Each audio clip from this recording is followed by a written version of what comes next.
Hello, let's talk about instantly usable video. These are ways that you can very quickly get video into your classroom.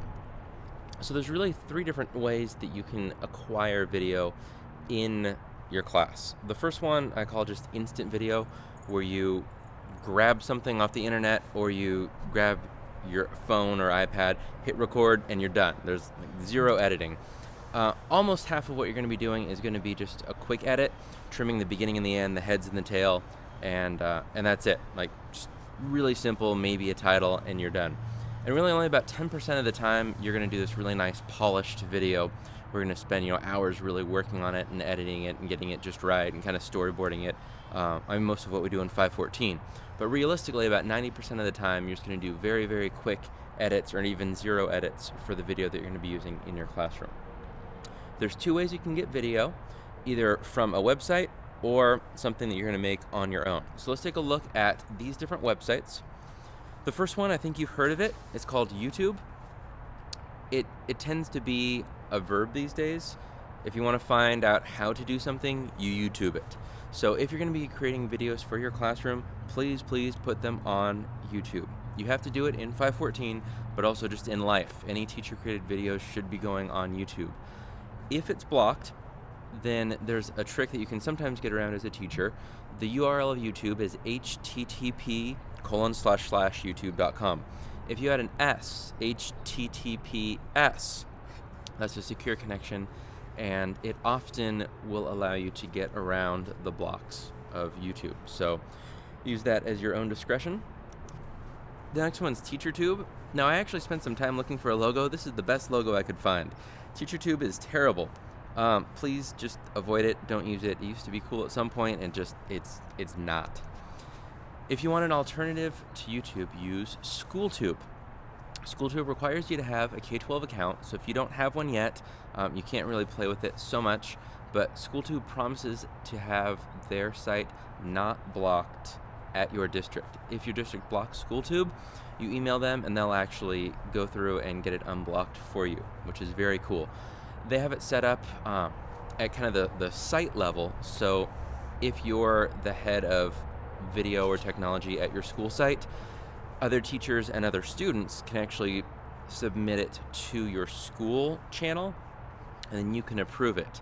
So if you have multiple teachers at your school site on SchoolTube, you can look at it and see, all right, here's what other teachers are doing. Students can create their own videos, and you can moderate it and approve or reject them. SchoolTube's pretty cool stuff. I do not use it as a verb. I don't say, oh, I don't know how to do something, let me SchoolTube it. That's still where YouTube is. So when I create something that's specific to K-12 and is instructional, I'll upload it to YouTube and upload it to SchoolTube. Quick warning though, when you sign up for SchoolTube, your URL, like schooltube.com/Bill Selleck, I wouldn't want to give that to my elementary students. They're like, oh, your name's Bill? So I would, and when I did sign up, I signed up when I was teaching elementary music, and the website was K5Tunes, so that was the only time my username was K5Tunes, because I wanted that to be the URL that I gave to people. So SchoolTube's good stuff. One that, if you have access to, is fantastic. They've recently done an iPad upgrade, so it's good stuff. Discovery Education. If you don't have access to it, I'm sorry. We are working on getting that taken care of. So for right now, just kind of skip over Discovery Education. But if you can get to it, it's awesome. You can filter by grade level. You can filter by content area. They have a lot more than just videos also. So it's good stuff. I wanted to mention SoundCloud here because it's really the premier audio hosting website.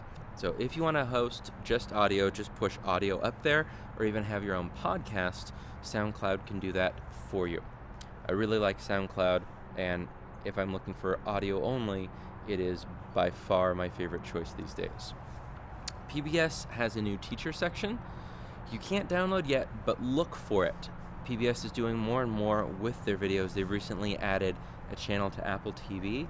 So I think as time goes on, there's going to be a way for you to be able to either curate content and create your different playlists online, or hopefully be able to download videos very soon. And then there's iTunes University, iTunes U. This is a way that you, as a teacher, can consume content. They tend to be university lectures, but it can also be you can have your own iTunes U course that you can create for your students. So if I'm teaching 514, I could actually create this video right now, the one you're watching, and have that go towards iTunes U, and it could be like video in the classroom as an iTunes U course. They're always free, so you can't make money from it. They're always downloadable. They're only through iTunes. And it's just a really cool way of delivering content for students. So if you're not doing something like, if you don't want to learn how to code, consider doing this for your students and pushing out content for them through iTunes U. WordPress is a little off the beaten path. It doesn't tie directly in with downloading and consuming content, but I wanted to throw it at you guys at this point because it's a really cool way of housing all your videos if you want to avoid iTunes U, or if you want to avoid learning management system and LMS like Moodle or Weebly. With WordPress, that's what I use for my 514 website, billself.com/UDC514. I pay for it, so for all my websites, I'm paying $7 a month, but I'm able to organize it however I want and incorporate videos however I want. So that's what I use, and I really like it. Also, I should throw in there Vimeo. It's still a distant second place to YouTube, but if YouTube is starting to drive you crazy, just feels like there's 12-year-olds leaving comments all the time, then Vimeo might be for you. So those are all the ways you can consume and download and view content from other people. Don't forget, you can just make your own videos. Most of the time you're going to be doing it, you're just going to talk right into a webcam and use that content. It might be a screencast like what I'm doing here. I'm using Camtasia for this, by the way. Yeah, so don't forget that you can make your own videos. You can also record straight from the webcam without downloading it, just through YouTube. So when you click the upload button, one of your choices is going to be record from webcam. If you're on an Apple computer, you can also go to QuickTime Player, go to File, New Video, or File, New Screen Recording. So you have a handful of options for recording.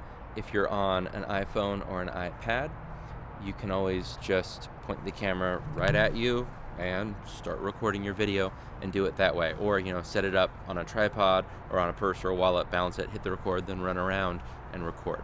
If you do it that way, it takes a little more time to figure out kind of where you are over on the left third, not chopping your head off, but it's going to be much higher quality for you.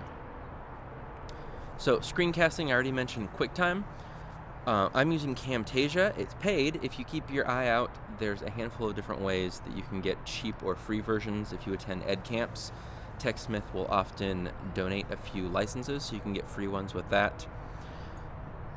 ScreenFlow is another company that's definitely worth looking at, but if you're looking for just a simple screencast, screencast-o-matic.com is by far the best solution these days for doing just a simple screencast. It gives you the video in the bottom corner if you want. It's all web-based, so you're going to want to use Firefox as your web browser for that. It doesn't play well with Chrome, but Firefox, it's friends with. It's a really good solution. Recently, TechSmith has come up with Snagit as a Chrome extension. So if you're on a Chromebook, that's a possible solution that just came out actually this week. So yeah, those are all different ways, easy ways to get stuff from your screen onto a video. And don't forget, there's just video cameras.